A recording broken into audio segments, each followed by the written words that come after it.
Each week, nearly a dozen movies are released theatrically. 40 films a month, more than 400 a year. That's a plethora of cinema. Too much cinema. You'd have to be an addict to see all that, but don't fret. We've got you covered. This is CinemAddicts. Hey everyone, what's up? It's CinemAddicts episode 249. This is July 4th weekend.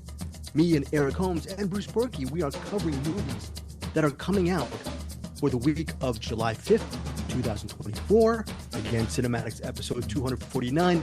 Eric Holmes, how are you, my brother? How are you? How are you, sir? Not bad. Feeling a bit weird. Feels, why you feel weird? Wait, no. You are weird, and so am I. What's going on? It feels a little empty in here, and I can't quite put my finger on why that is. It's empty because you have an empty life, just like I have an empty life. So we fill our empty lives by watching movies, Eric. We have no life. Just remember that. So it's okay to feel empty because you are empty. Am I cheering you up? I see. Yeah, it's all starting to make sense. Bruce, what do you think? Bruce? Wait, Eric. Bruce is not in the camera. Is he? Who's zooming who? As Aretha Franklin, rest in peace, would have sung years ago. Do you see Bruce here on the Zoom? I don't. Bruce Purkey? Can you hear us? Oh, Major Tom? Bruce Purkey's gone. Well, folks, Eric and I are doing our first CinemAddicts episode together, sans Bruce Purkey. Bruce Purkey has been with us since Movie Mainline, since Find Your Film, and since CinemAddicts, and now, unfortunately, Bruce Purkey is not part of the show anymore. Wait, is that correct? Not totally, but he's not part of them. What? He won't be recording with us, but he will still be on the CinemAddicts, just in a different way going forward. I was giving out fake news, listeners. Here's the bad news, very bad news. Okay, not just for you guys, but for me and Eric. Bruce Purkey is not part of that weekly recording main show. We are not going to explain why, because here's the good news. Bruce Purkey is still part of CinemAddicts. He is still part of the trio. The only thing is he will be recording in his own. Oh, I apologize for the actual text. 1 second. Sorry for that interruption, folks. My sister just texted me and I don't know how to turn off notifications on my iPhone. Fake news. Bruce Purkey is still part of CinemAddicts. And the good news of this is he actually will record his reviews on a given week regarding on his time and place. He needs the time in his own studio to record. No, not because he thinks he's better than me and Eric. Even if you ever felt that way, he is. Yeah, Bruce Purkey, if you're listening, you are a better He can reviewer. think that, he just doesn't. It's just normal. And to you listeners, I'm sure you wonderful CinemAddicts listeners, you have been Bruce has been your balance, your buoy. He's been the person who you count on for, I don't know, Eric, insightful movie reviews. How would you describe Bruce's movie reviews? Yeah, definitely that. But I say one of the good things is that you and I can bask in the glory of Scott Adkins, and we don't have to worry about, what does Bruce think? He hates this, doesn't he? Scott. Okay, so folks, now that Bruce is quote unquote gone from the quote unquote main show, this is not the main show, because once you listen to Bruce's reviews at the end of the episode of his recaps, which we're going to tag it at the end of this episode, you'll realize you might actually play your podcast and just fast forward through for 80 minutes and wait for Bruce's stuff, which we agree, hey, maybe start off with Bruce's stuff and then for the come down, listen to this main show. You're gonna be having a good time listening to his reviews. He will be doing a review of Kill, a whole bunch of other stuff. It's 21 minutes, folks. So he's still part of our weekly show, but Eric and I will be carrying the main episode. So they can listen to Bruce, and then once they're done with that, they'll go, I guess I'll listen to these other two clowns. Exactly. Get like 2 minutes in. Nah, I'm good. And then but sometimes addition by subtraction from the main show, like Eric was saying, you're going to have more coverage of Scott Adkins, Jason Patrick movies. What else, Eric? Well, Michael Dudikoff? Well, I was going to say Scoot McNairy, but I think Bruce likes Scoot McNairy. But Stephen Dorff. Oh, Steve, yeah. If you want Stephen Dorff, Jason Patrick movies, see Thomas Howell films from the 90s, early aughts, you've come to the right place. CinemAddicts is now spelled CinemAddicts. We're gonna have some straight to video. Eric, all actually, direct that's to probably DVD action all the time. This is what we are going for. Agent Recon 24/7, folks, on CinemAddicts. Now, look, you can write your local congressman, or actually contact Bruce Purkey at gmail.com, and say, please, Bruce, come back to the show, because Eric and Greg have torn these episodes asunder. But anyways, any final comments regarding lacking Bruce on a weekly basis? We miss him, but we're still talking to him during the week, and we're still getting the weekly stuff from him. So I wonder with Bruce not gone, but like in a different way on here. I wonder if that'll catch Anderson's ire and get him back into CinemAddicts. It's like, these two guys are ruining my legacy of CinemAddicts, and then they'll come in. It's like, Greg, Eric, stand aside. I'm gonna write this ship. Well, Anderson Cowan, he is the co-creator of CinemAddicts. Anderson, me, Bruce Purkey, Eric Holmes, I can speak for all of us. We miss you. And if you want to do what Bruce Purkey does and actually do your own reviews and put them at the end of CinemAddicts, you are not welcome to do. You are gone. Right, Eric? No from Anderson. Do you want Anderson back? Oh, yes. Okay. He says, oh, yes. No, we love you, Anderson. I want Anderson back. I want Bruce back. I want Louis Lacow back. I want Louis Lacow back. I miss Louis. Yeah. I miss him. You are such a very kind and wonderful fella. How was your week? What's been the last week like for you, Eric, with all these interviews and all the stuff you've done? Well, planning on going out. TFE, the Film Vault, is having a live event. So I was trying to get days off, and successfully got some days off. So I'll be heading out there on the around the 4th, August 4th. So that'll be fun. And then I also live in LA. We're going to spend time together, right, Eric? Yeah. Who knows? Okay. We'll see what happens, but maybe we'll just just record an episode out there or something. Very good. We'll figure it out. Okay. But also, I've been messing around with Unreal Engine 5. Just doing like I think I mentioned that last week or the week before, but just been doing more of that. It's fun learning. Okay. Very things out of it.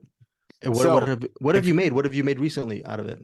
Mostly just making like environments and backgrounds, and like learn how to, just basic stuff, just kind of learning how it works.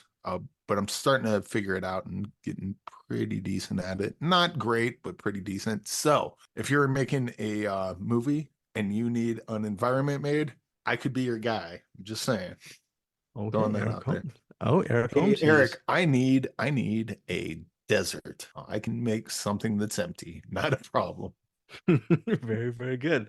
Call Eric Holmes for your cinematic technical needs. Also hit up Eric Holmes because over at cinematics.podcast.com, because the shower curtains won't sell themselves. We also have horse-drawn carriages. What else, Eric Holmes? Shirts, bike shorts, banger season bike shorts. Pickleball. I think we still got a couple posters on there, like the script posters. Yeah, they haven't taken them down yet, so I guess it's good. I mean, the whole point was it was all like public domain stuff, so I think we're good. Okay. And it's been up for a while, so shower curtains for all your murdering needs. And especially since we're talking about Kill, Murder Company, and Boneyard, because we're a family channel. Oh yeah. We only cover movies dealing with murder, and we sell murder kits too on the merch store. So it's a family show. It's fine. It's family show. We'll see how long Teespring has our murder kits. That's a joke, folks. I swear that's a joke. Okay, so the movies we are covering this week, again, cinematics.podcast.com, Patreon. By the way, Bruce, me, and Eric, we're still part of Patreon. Okay, for this month, we are covering the year, I believe, 2006, and it's Bruce Purkey's turn for this month, and you will be hearing Bruce Purkey very soon at the end of the month for Patreon. And of course, tell us what you think of Bruce's stuff at the end of the episode, or maybe if we should bump Bruce's stuff at the beginning of these cinematics episodes as well.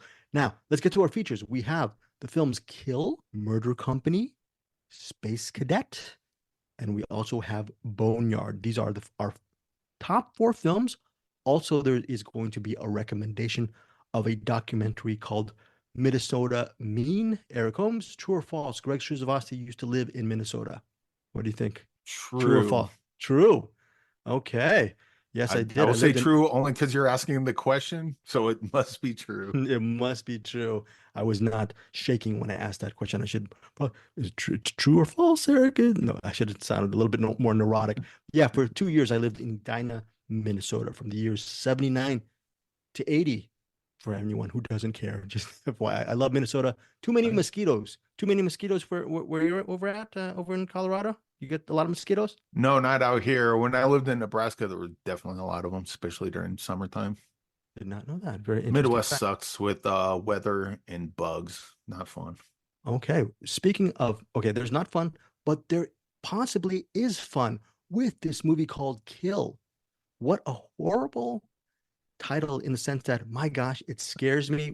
A title that just says kill could either give you nightmares, or maybe if you are a bloodthirsty type of cinephile, it might draw you to the theaters. This is an Indian film, Indian cinema, and it centers on star-crossed lovers Tulika, played by Tanya Maniktala, and Amrit, played by Lakshya. And they are secret lovers. Okay, that's what they are, right? They have a clandestine relationship. And what happens is, after Tulika, she is promised to another man. She and her family are whisked aboard the Rajani Express. I apologize for these mispronunciations. They are bound on a train bound for New Delhi for this arranged marriage. Now, what happens is Amrit, again played by Lakshya, he is determined to stop this marriage, and he's trying to save his lover, his soulmate, from actually marrying this dude. The problem is there's a couple of factions that invade the train, leading to all-out violence, and the rest of the film, most of it, takes place in the train while Amrit tries his best to save Tulika and her family from these baddies. And what happens is just a lot of violence and fighting occur in Kill. And that's essentially the movie. 115 minutes, rated R, exclusively in theaters July 4th. My personal prediction is Eric Holmes loved Kill, and he's going to give it possibly maybe 4 to 4.5 stars. I could be wrong. Eric, what say you about Kill? Kill is essentially the raid on a train, and that's not much more to say than that. It definitely has like a Bollywood kind of feel to it. Not like they don't like dance and everything. And it doesn't get quite that ridiculous, but there are like some kind of DNA, similar DNA to that. But it's also got some John Wick and Ray DNA. Like the fight scenes are really cool, and the fact that it's on a train. It's like, I don't know if you saw Bullet Train, but yes, like the cars. I like the this train. better than Bullet Train. I like this. This one's a lot more claustrophobic, because in Bullet Train, like the cars are, the train's real wide, and there's a lot of room to get a good running start and do a bunch of stuff. In this, you're like, everyone's kind of cramped in, right? And I think a cool thing about that is, like, typically you'll watch a fight out in the open, and there's one guy versus like 10 guys, and just one person at a time comes up, and you're like, why don't all 10 just jump them? Well, in the train, when it's so narrow, you're bottlenecked in, kind of like what they did in 300. So you can only fight one person at a time. Of course, like when they come up behind you, that makes it tough. A lot of the action scenes and like the kills, they use just about every bit of the train that you can think of, and then they even bring in some things in the train where, like, I don't know where they got the grappling hook from, but sure, fine.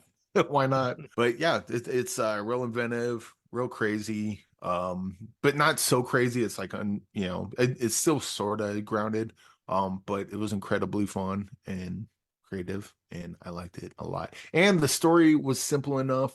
Like, I guess it kind of got a little convoluted sort of towards the beginning, but once you get the main gist of what's going on, then it just kind of becomes straight action. Which I guess could be a problem for some people. Like, I can imagine Anderson watching this and just, the movie just kind of glazing over him, and his, eyes getting heavy and heavy, watching, because he doesn't like that kind of stuff usually. But for those who like The Raid, for those who like John Wick, those kind of movies, I think this is kind of on that level. Yes. This is close to a movie that all three of us reviewed earlier this year, Mayhem, almost reaches it. I think it gets close to it.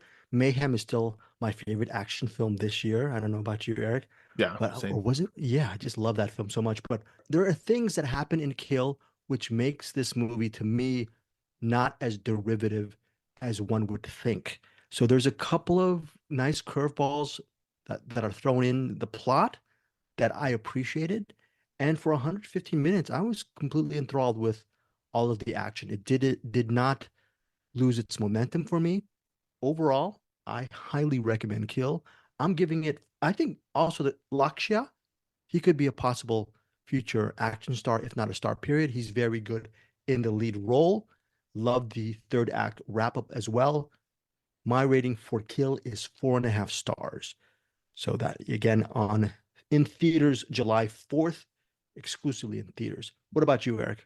I think I might go 4 stars on this. Kind of leaning towards 4.5, but I think I'll go 4 just because like the the fighting is unrelenting. So after a while, it kind of gets to be a bit too much.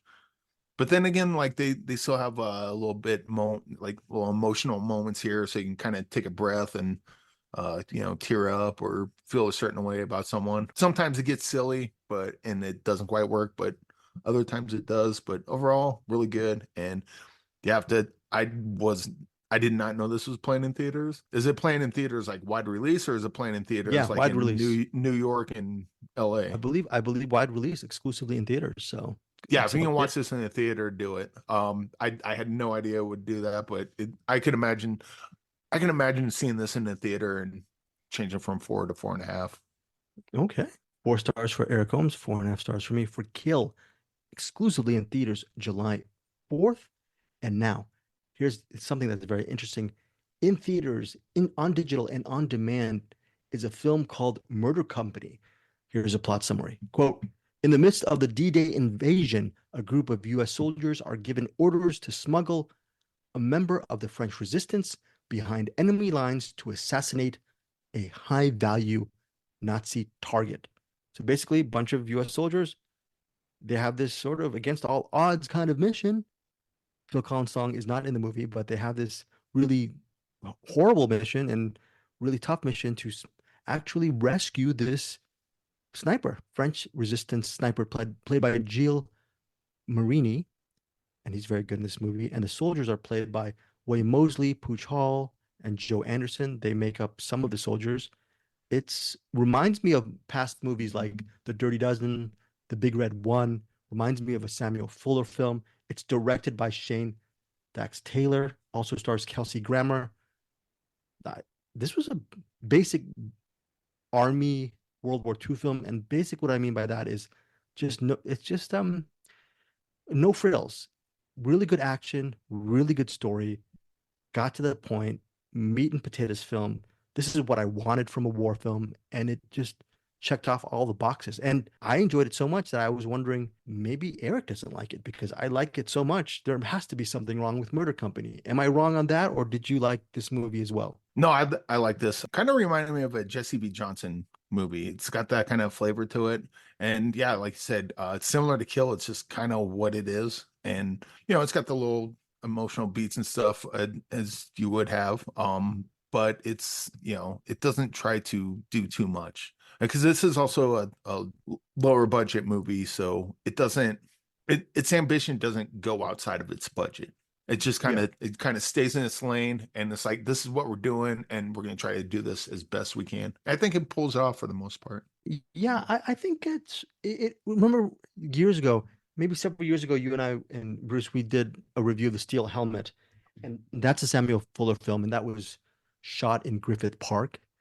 And look, Samuel Fuller films are just, as we know, all of us love Fuller, and what Fuller was able to do with a limited budget in Griffith Park to make that Korean War film, just that's a classic film. Now, does Murder Company reach the levels of The Steel Helmet? No, because The Steel Helmet is probably one of my favorite war films, but still, this is a very good war film. Really enjoyed the action, cared about the soldiers and their respective fates, and I really thought the performances were thoroughly engaging. Kelsey Grammer is good. I mean, And what's interesting about Kelsey Grammer is you look at Kelsey Grammer in a low budget indie film like Murder Company, you think he'll be in it for what, 10, 15 minutes? But I feel like he has a good enough role in the so it's not vanity casting. So I think it's good because he's sort of the leader of all these men. He doesn't actually go out on the mission, but he commissions these people to go out on the mission. I thought I'm giving high marks to Murder Company. I'm giving it 4.5 stars. What about you, Eric? I'm probably at 3.5 on this. But okay, cool. So I watched this a couple weeks ago. Probably almost a month ago at this point. But it was shortly after watching Agent Recon. And so this has nothing to do with the movie. This is just kind of what was going through my head as I was watching it. But I was like, Mark Singer really needs to be, this movie is missing Mark Singer. Oh, really? But yeah, the cast that they do have is mostly people other than Kelsey Grammer, probably people you wouldn't know, but they all pull off their roles good. And yeah, it's got some good warring action, some good characters, and yeah, I'd say check it out. And actually, what I'm going to put when I have time this weekend on the feed, Eric Holmes did interview Gilles Marini for. Oh, that was a cool interview. Yeah, Murder Company. I enjoyed that, dude. That guy. I think I mentioned this, but I'll mention it again. That guy needs to teach acting. Yeah. Just listening to him talk about that and his passion for it, I was like, go on. Just don't stop talking on my account. And that interview with Gilles Marini is actually found on our CinemAddicts YouTube channel, which, by the way, you can also listen to our weekly CinemAddicts podcast by going on YouTube, typing up CinemAddicts, and you'll see our weekly or listen to our weekly podcast feed, as well as a lot of Eric's interviews go there as well, and including this week's interview with Gilles Marini, who, as Eric said, should be an acting teacher. Some really interesting stuff from. What was that? I forget the name of the Jesse V. Johnson war movie. Boudica, Queen of War.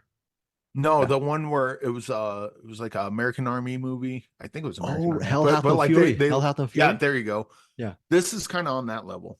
I think Hell Hath No Fury is a little better than this one, but like if you like Hell Hath No Fury, I would definitely check this out and maybe even double feature both of them.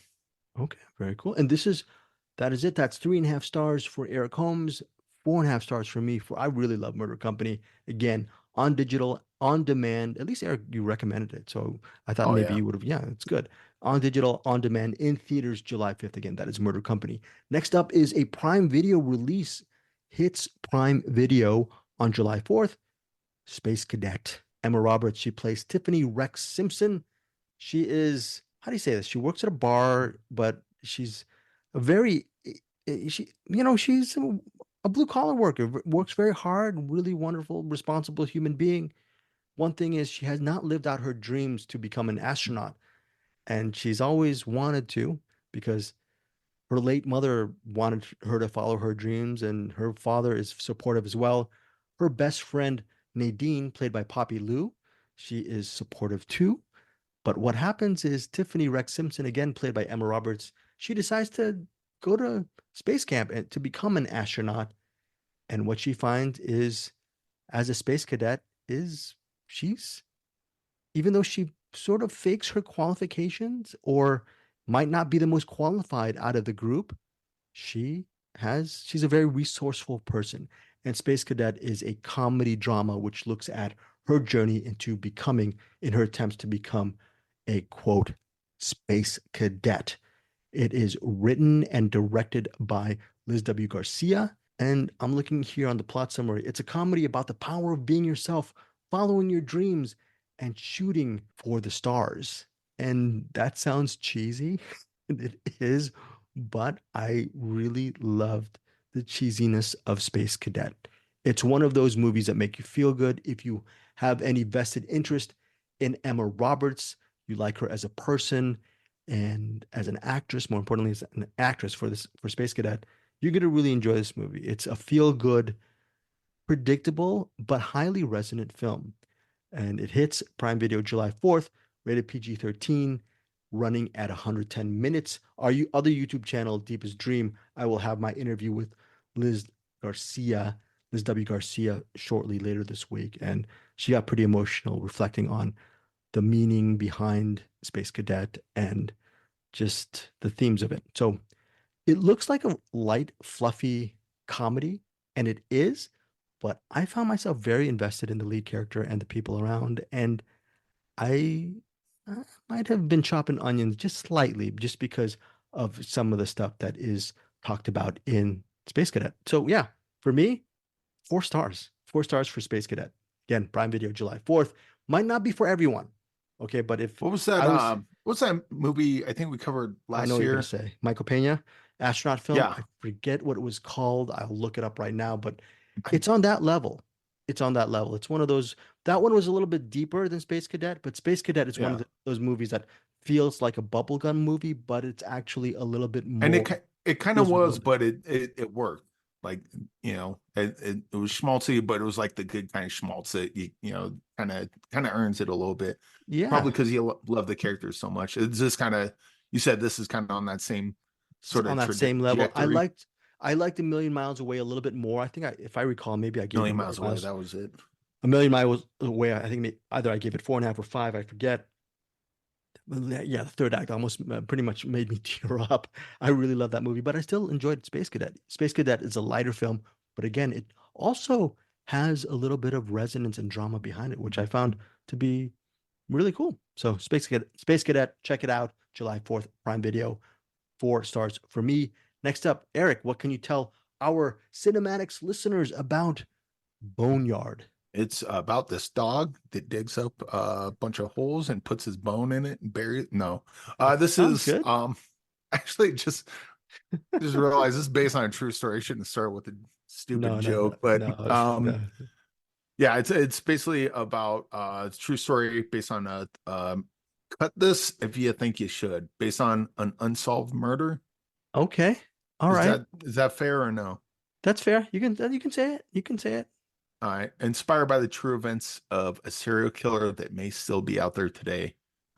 There you go. I just read that off of IMDb, so I guess they're fine with it. But yeah, it's let's see, they bring in Mel Gibson's character, and he's like the guy that's like a serial killer specialist. Yeah. That Yeah. Boneyard is, it's set in New Mexico, inspired.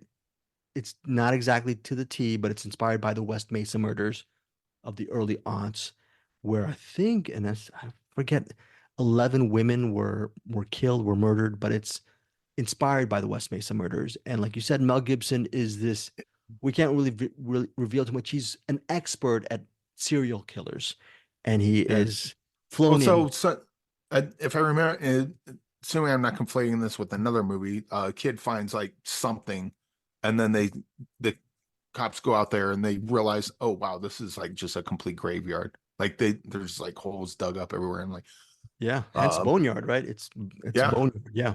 And then yeah, Mel Gibson comes in, tries to help out, and then Brian Van Holt, he's kind of like a secondary or tertiary character at first, but then he kind of, as the movie goes on, he kind of becomes the main character of this, and we're following him, and he's trying to solve the murder, and at the same time there's some dirty cops within his ranks that are kind of crossing over with what they're trying to figure out, trying to figure out who the killer is.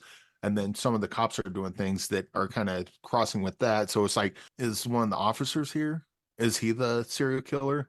They follow around another guy that's acting kind of weird and doing weird things. Oh, is that the serial killer they're looking for? And that actor that they're following is Michael Ciro, who Eric interviewed recently, and then we'll have it up on one of our channels later this week as well. Yeah, and so it's kind of like a whodunit, but it's based on unsolved case. So fictional license, yes. Yeah, so it's got a lot. With that said, it's got a lot in common with Zodiac story wise. I think just in general, it doesn't have the same look as Mindhunter, but this feels like it could have been an episode of Mindhunter, like a long episode of Mindhunter, because it's got that kind of procedural kind of feel to it. Detectives kind of in over their heads, not knowing exactly what they're doing, and the fact that their people within their own ranks are a problem makes things difficult for them to figure out. And then you have the writer, Vincent E. McDaniel, who is also an actor in this. He's like one of the Head of a was he unit. like a sergeant or something? He's like head of a task unit, narcotics Yeah. unit. Yeah. There's a bit with him and Michael Cera in a bathroom that's a really, really cool scene. But yeah, this is this is really good movie. We also have to mention, sorry, very quickly, Chief Carter is played by 50 Cent. Yeah. So 50 Cent Actually, plays 50 Chief Carter. Cent's not bad in this either. I was kind of worried good. about him, but and we also has the character actress Nora Zetner. She plays Detective Young. She's the partner of Brian Van Holt's Detective Ortega. So a lot of it deals with Detective Ortega's mission to find the serial killer who is killing prostitutes in New Mexico. And like Eric was saying, there's an possible an IA internal affairs investigation regarding corrupt cops. There's a lot of things going on in this movie. Also, there's a resident creep in the area played by Weston Cage Coppola. Weston Cage Coppola is the son of Nicolas Cage. He plays a possible serial killer who might be the person behind these West Mesa murders. Again, that's kind of the thing of this movie, though. Like, almost not everyone, but a lot of people in this are kind of possible serial killers they're looking for. Right. And that's kind of one of the interesting things about it. Is like someone comes up and it's like, wait, are you like you see the one guy and it's like, oh, that guy's definitely it. And then someone else pops up and you see some of their background. It's like, oh, they could be it. And then someone else, oh, maybe they're the one. Okay, Boneyard, did the movie work for you overall? Yes, it worked for me quite a bit. And I would caution people again, if you've seen Zodiac, right. The ending can be tricky.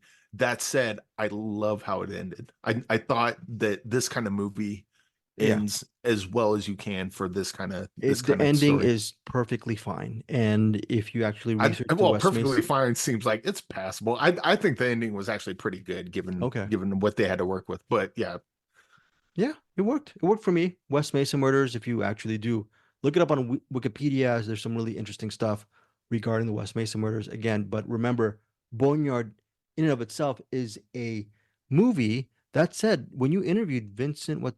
McDaniel, is that his name? Yeah. He said he knew people that were involved with the West Mesa murders, which led him to write the screenplay, wasn't he a screenwriter for this as well? So that's very interesting for Boneyard. So, and he's good in this movie too. So it has a personal... he's definitely like one of my favorite characters in this. Him and Brian Van Holt's the main guy. Yeah. You got 50 Cent killing it. Like, he's not in it a lot, but when he is, like, I was not expecting this from 50 Cent. And okay, but though here's the thing that does also, this movie is directed and co-written. So it's one of the co-writers is Asif Akbar. He co-wrote that with Vincent E. McDaniel. Eric interviewed both Asif Akbar and Vincent E. McDaniel. Again, I think it's already up on one of our channels on Deepest Dream. It's a very good interview. If you look at Asif Akbar's IMDb account, he does so many bleeping movies. Have you checked out and it's with actors that we all love. I think I'm actually going, some of them are low rated, but I don't care. I looked at some of the actors that he's been involved with. MR9, Do or Die with Michael Jai White. Yeah, right. I mean, it's stuff that Eric and I may be covering down the road just as recaps or rewinds. Now that Bruce is gone, we can do that. Yes, thank you, Bruce. Wait, Bruce, you don't have to watch it now. You know what? What is it called? What is the phrase? The idiots are running the asylum, or whatever is running the asylum. Anyway. When the cat's away, the mice will play. Very, very good, Eric Holmes. So, anyways, Boneyard for me worked as well, but the big subtraction here, my favorite character here was Mel Gibson, and whenever Mel Gibson's on, I just wanted more Mel Gibson. That's me being selfish. Also, here's a little fact. We mentioned all these main characters. Most of these main characters have very interesting flashbacks. A lot of times Eric does complain about flashbacks, understandably so. I really love the flashbacks in this movie. These flashbacks actually are, not only are they shot differently, they give added context to the narrative. So I enjoy that part of Boneyard. The one in particular that we don't need to talk about, but that kind of informs Mel Gibson's entire character. Yeah. And it's put in at just the right spot.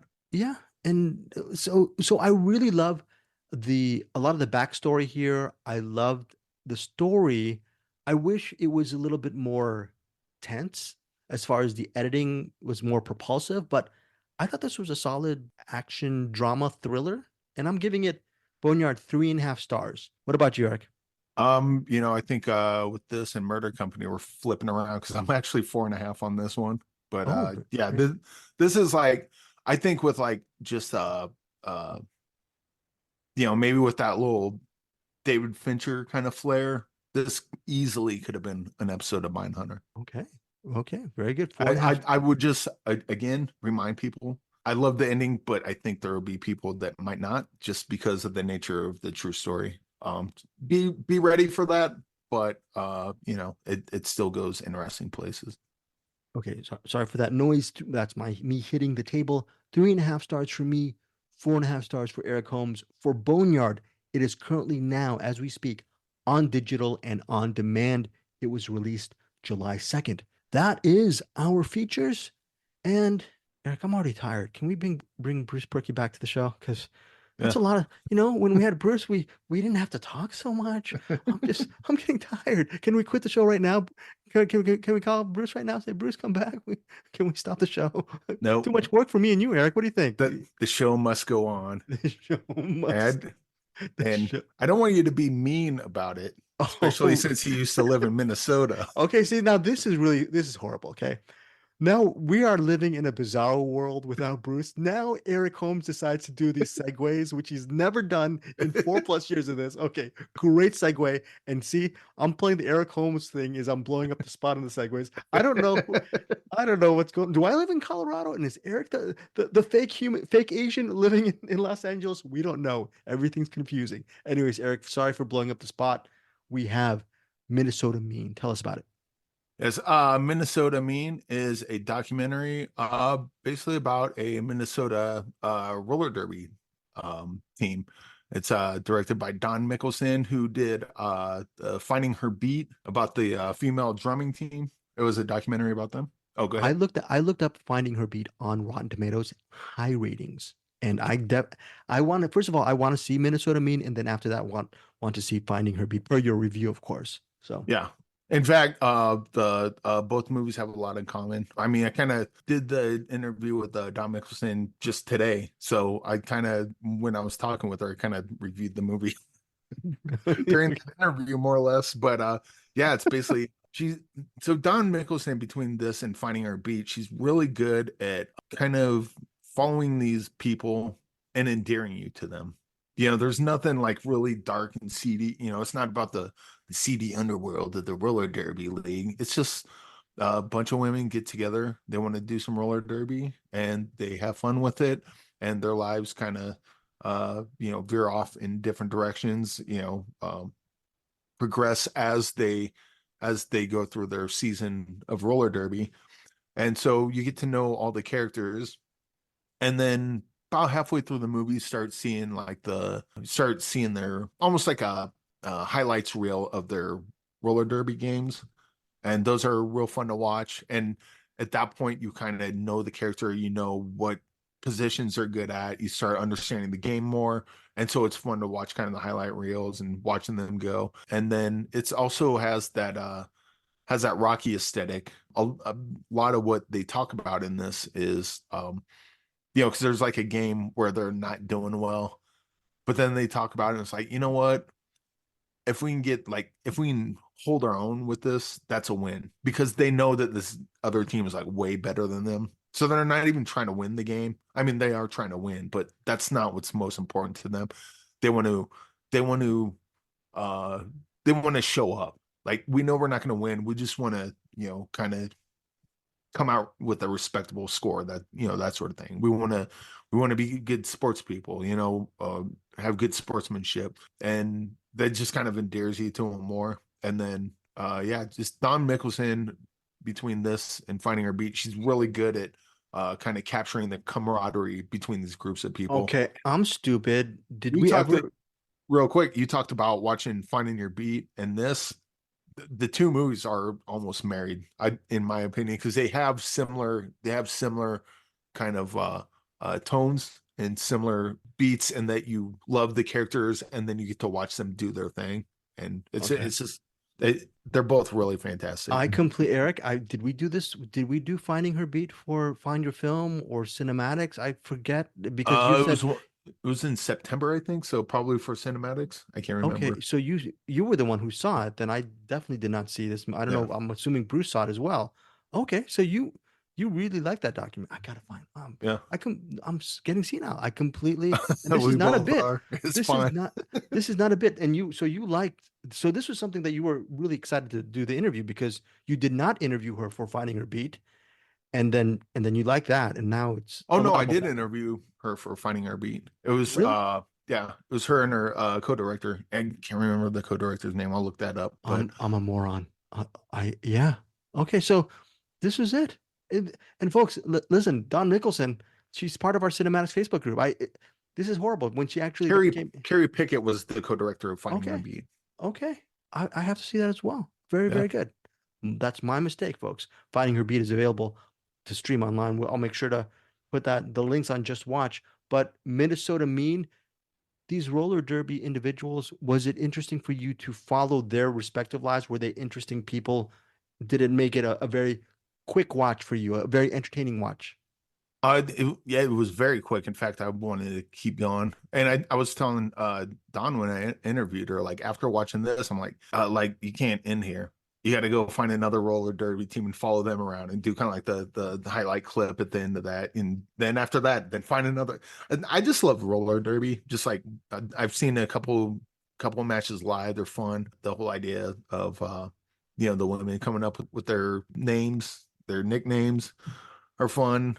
Just everything about it. What's not to love? And then you get to watch these women working together and you fall in love with them. And you want to root for them. And this is like, again, there's no like seedy undertones or there's no, I guess actually there is one kind of sad story. Okay. But this isn't a bummer. This is kind of like something you watch and you feel pretty good about it. And at least for me, I just love spending time with all these people. And Tom Nicholson kind of put it together really well. And, after you're done watching a bunch of people get killed, watching people get murdered in Murder Company and digging people up from the Boneyard, maybe you want to put in something like Minnesota Mean, because the movie's not mean.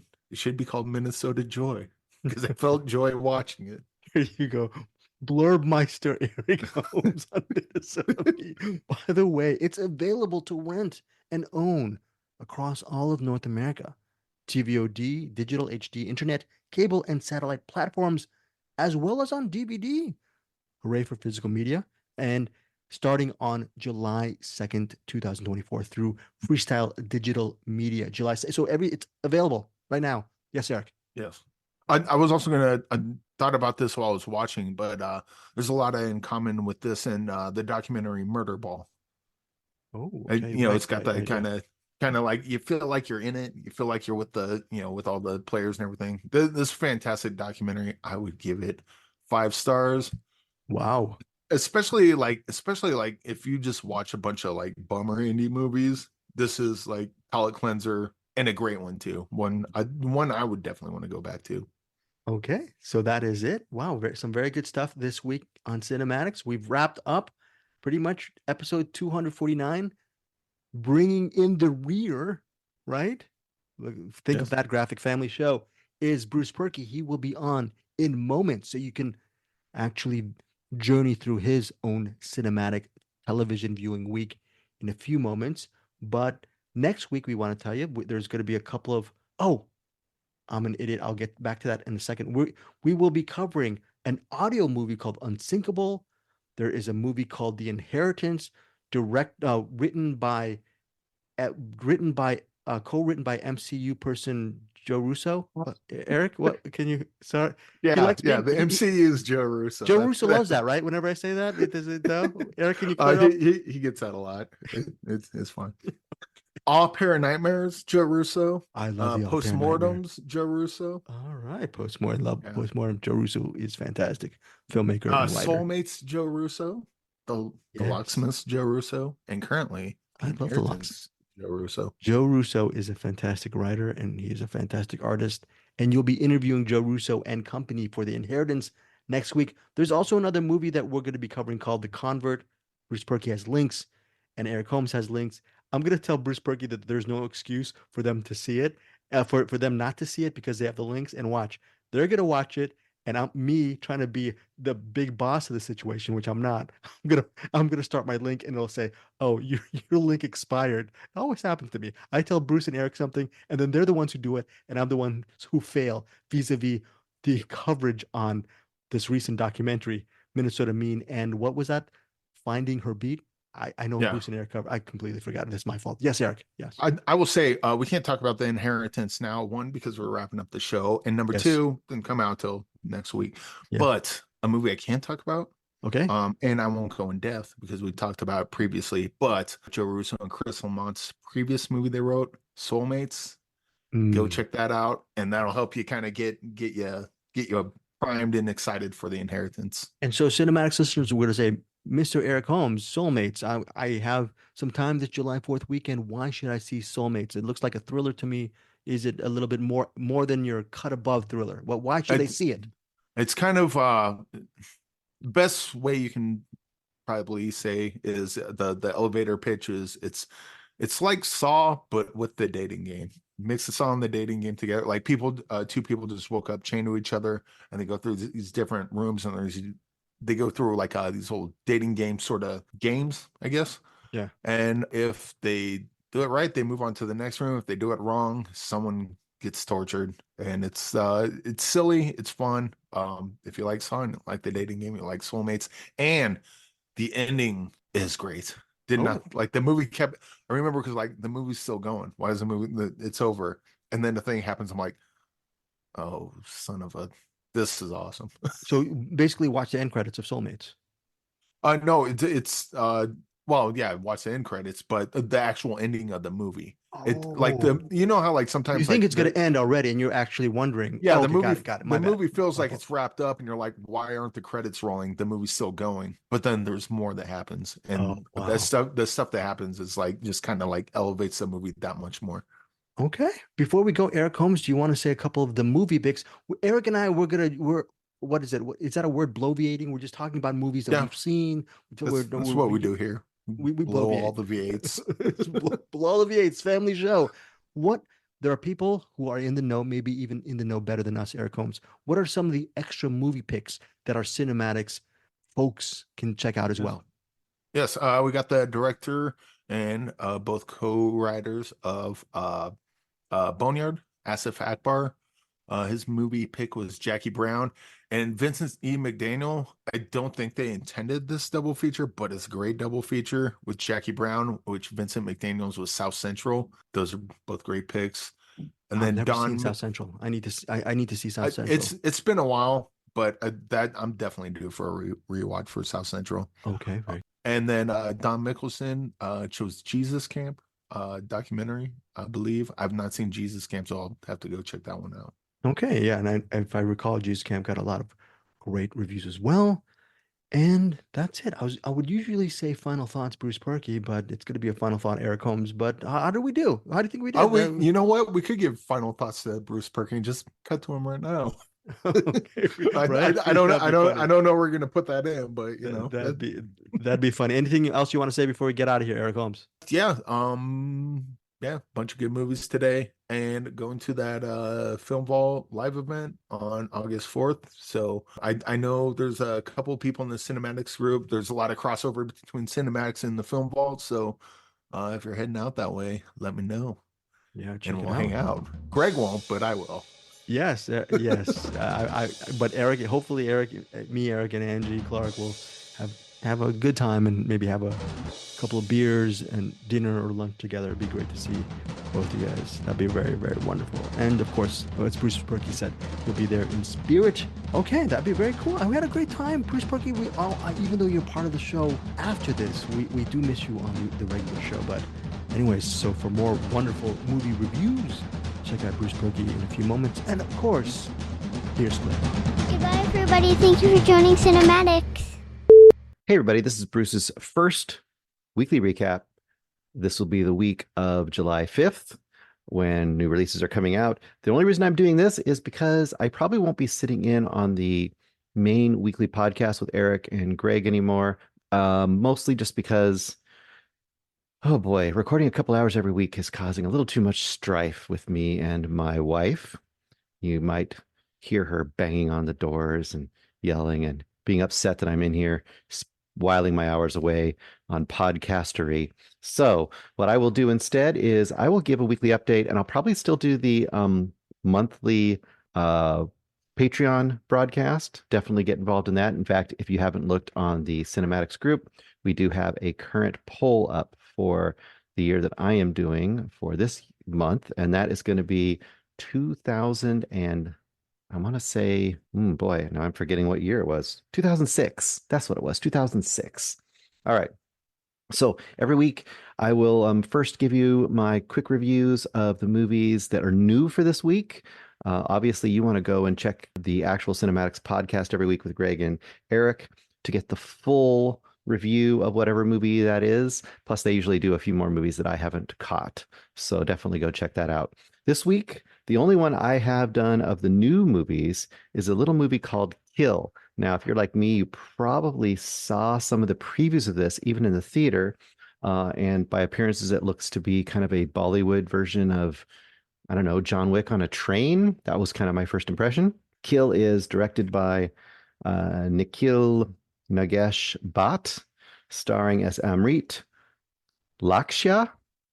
I guess that is his whole name, Lakshya, kind of like Madonna. I don't know. And then Talika is his love interest, and that's played by Tanya Manikta. Basic concept is this. Amrit is a member of kind of the military soldier. He's kind of like a special ops kind of dude. He is in love with Talika. Talika has got an arranged marriage getting set up and has already been betrothed to somebody, but Amrit loves her and he doesn't want to take that for anything. So he's basically gets on the train, same train that her family's on, meets her and, hides away and meets her in the bathroom, proposes to her. She accepts, takes off the ring of the guy who's been promised to her, puts on Amrit's ring, and it's going to be great.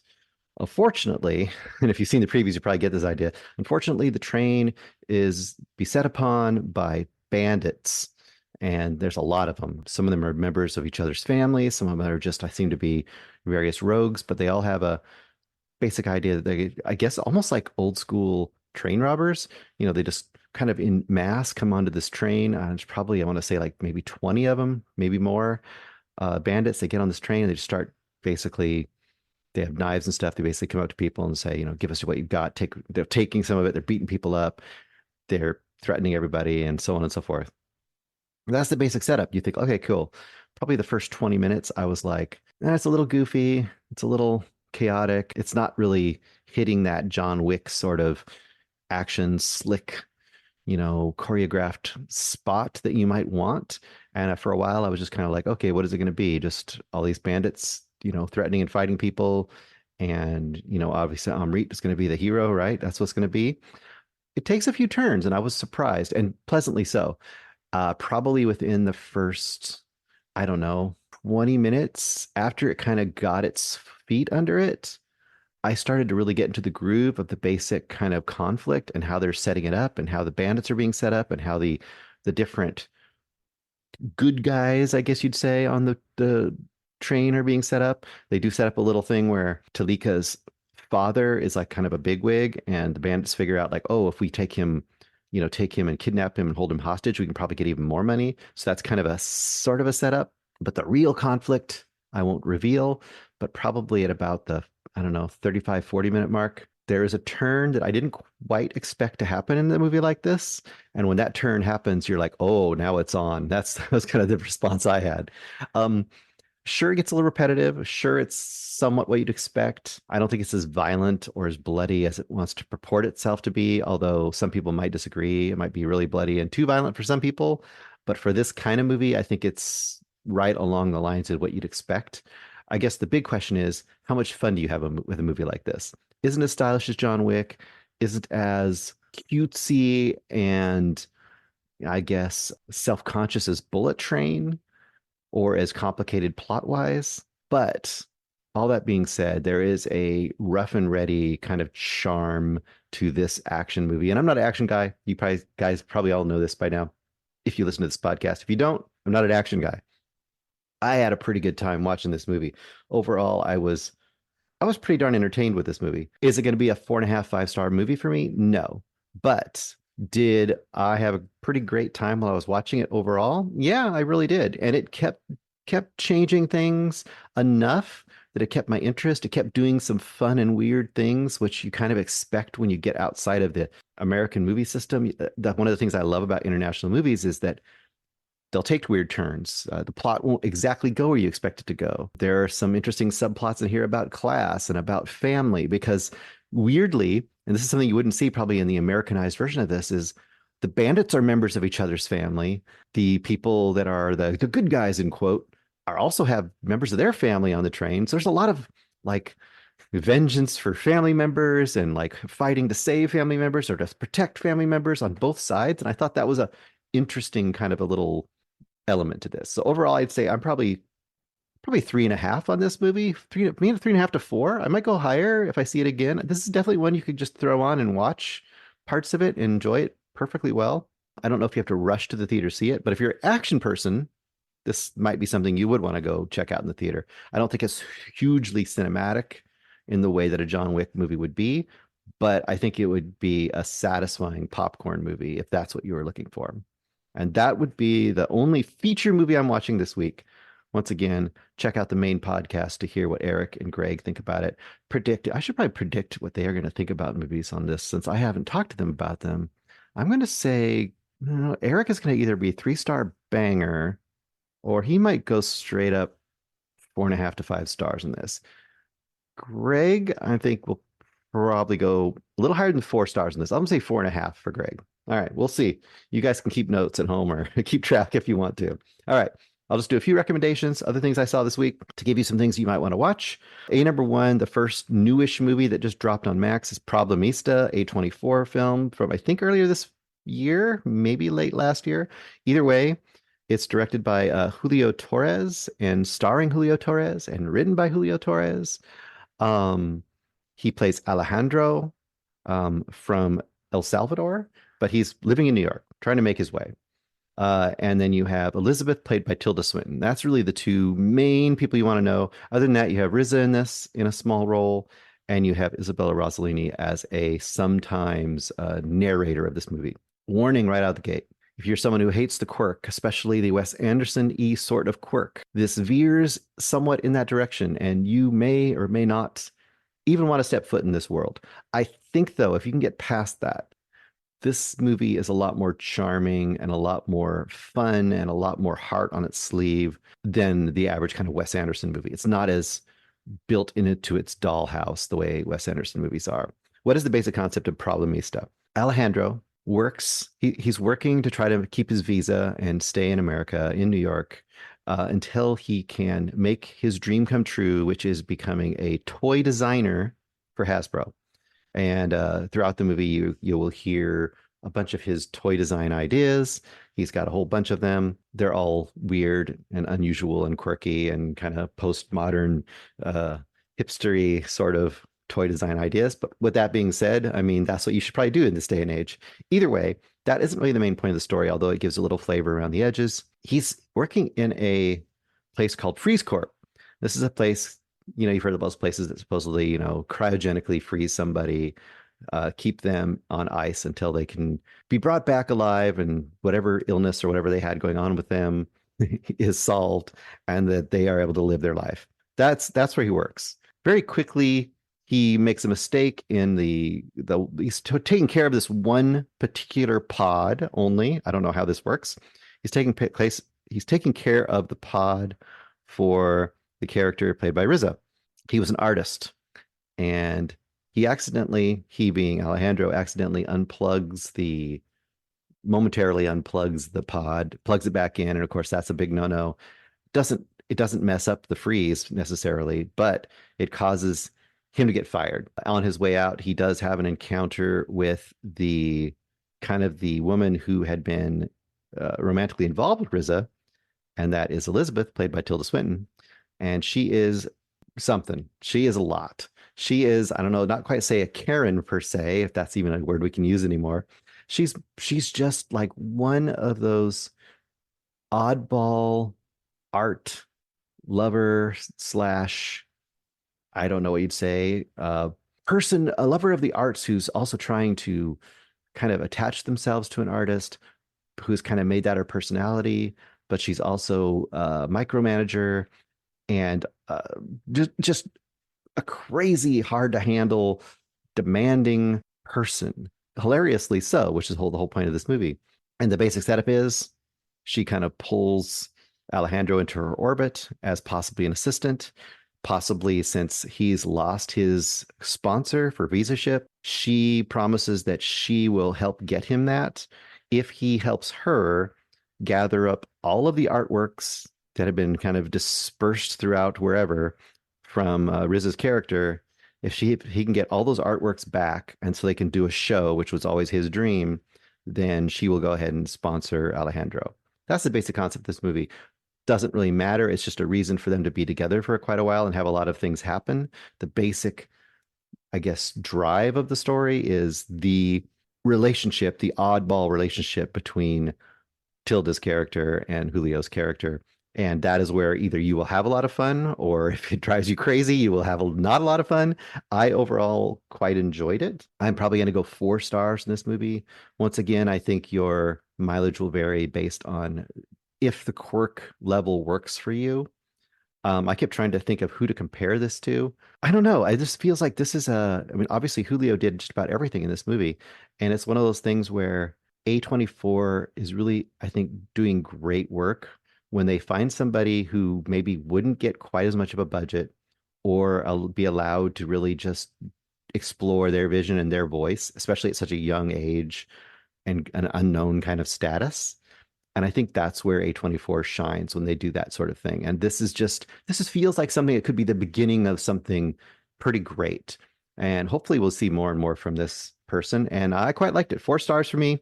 You can check it out now without making a lot of effort. If you have Max, that's a great way to check this out. I would advise, if it sounds interesting to you, dip in. Probably if you're 20 or 30 minutes in and you're enjoying it, you're going to probably enjoy it all the way through. And I think we can all agree Tilda Swinton is a international treasure. Hopefully she keeps doing things for many, many, many more years. All right, last couple things. Quick recommends. I watched a couple things I will just mention in the last little bit. I watched an exploitation film from 1971 called I Drink Your Blood. This is as sleazy and as violent and as unapologetic as you'd expect from something in that age. You know, it's the age of things like Last House on the Left and some pretty grimy grindhouse sorts of movies. This is one I've heard about forever because I think it was on a double bill with I Eat Your Skin, I Drink Your Blood. I never really knew what it was, and I always figured it was just dumb, and it is dumb, but it's a pretty unique movie. And I think people who like exploitation weirdo 70s movies might want to check this out. And I'll give you the concept because the concept itself is pretty outrageously weird, and I think that will be enough to draw a few people in. Basic concept is this is post Manson, right? So you've got this small town. It's like, I don't know, any town in the Midwest or the South, you know, bunch of rednecks, all probably Christian, probably all conservative, and in rolls this crazy group of satanic hippies. Yes, everyone's worried about them. Even then, satanic hippies. The satanic hippies roll into town. They are causing various bits of trouble. They're, antagonizing people, threatening people. They take up in this abandoned hotel or something. And they're just kind of basically causing trouble. But they're not killing anybody, although they feel like they might be on the verge of doing that. Where it really takes a turn is we have the nice family in town, and they have one of the members of their family had been assaulted earlier by these hippies. Why that's not a bigger deal, like they don't get the police involved, I'm not sure. But what happens is the little kid is one of the worst little kids in horror movies I can think of for a long time. First of all, there's a bakery and a veterinarian shop. The kid's grandfather is a vet, and then his kid works with his mom in like this little bakery thing. So the hippies keep coming to the bakery, And they basically kind of come into town like, bugging everybody. They get a bunch of these meat pies from the bakery. Well, meat pies are never a good idea, but they get them, whatever. Well, before they come back the next day, the little kid runs across a rabid dog. Of course, what would a little kid in a movie like this do? Go get his grandpa's shotgun, go out, kill the dog because he's rabid, gets a syringe from his veterinarian grandfather, pulls some of the rabid blood out of the dog, injects it into the meat pies that the hippies will buy the next morning, and well, craziness ensues. I just thought as a concept, for a horror movie, it's really weird and bonkers.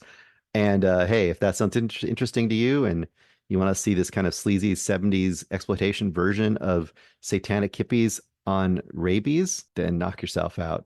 I would say 3-star banger all the way on this kind of movie. If it's what you're looking for, it's going to really hit the spot. For most people, it's going to be absolutely something they don't have any interest in. And I think that's the last big thing I wanted to mention, other than I watched Oppenheimer. I'm just going to say I watched it. I gave it a shot. I've been very skeptical of most of Nolan's stuff lately. It is not really, it didn't really have a lot of interest for me. I just couldn't get myself up for it. But it's now on Amazon for free.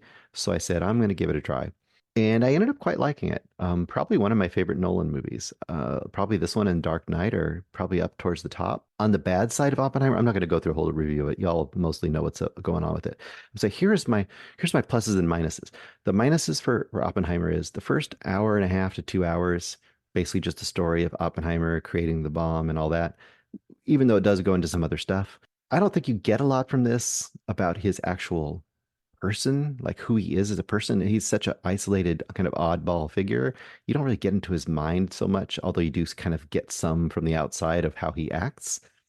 I think in the first couple acts, you could probably get all that information just as well from a great documentary. This movie isn't especially visually stunning to me. It's well done, but it's nothing special. Now, that being said, the final act, which I think a lot of people maybe kind of didn't like, I think the final act is where the real meat of this movie is, because this movie really ends up being more about the legacy of people involved in these kind of things. Like, how are they cursed by it? How does a creation or a scientific discovery or scientific ingenuity or knowledge get corrupted, transformed, co-opted immediately by the powers that be? And how do those powers that be, in a real petty way, use their power to kind of destroy the people who gave them this ingenuity, gave them this creation, which of course ended up being a bomb in this case. But I mean, the whole idea of nuclear power and everything was kind of coming out of the same discovery. How do you take that and just twist it and then punish the people who made it? I think the whole Red Scare / misuse of government official power to kind of try to destroy the people who brought it to you, I think all that stuff is super interesting and a really interesting kind of byproduct of that era. And it kind of had a courtroom drama sort of esque feel to it. And I don't remember I know Greg saw it and liked it. I think he ended up liking it. I think he ended up liking it better after the final act as well. I don't remember if Eric saw it or not. If Eric didn't see it, the one thing I would say to him is he could almost skip to the last 90 minutes of this movie and probably have a great time. I mean, you would lose some of the context, but not too much. But yeah, I think it was worthwhile watch. I was surprised that I enjoyed it quite as much as I did. Once again, I would probably go 4 stars. Hopefully this is interesting to people. Hopefully this works for people. Think of it as an extra little mini podcast to go with the main podcast. I will be trying to bring a few of the new movies, my perspective of a few of the new movies every week, as well as my own unusual picks from here and there. If you do have suggestions, of course, I will always keep those in mind, and I will always be dropping in those along with whatever I just happen to get in the mood to watch. All right, everybody, keep checking out CinemAddicts. I am sure Eric and Greg have a ton of great stuff to bring to you this week.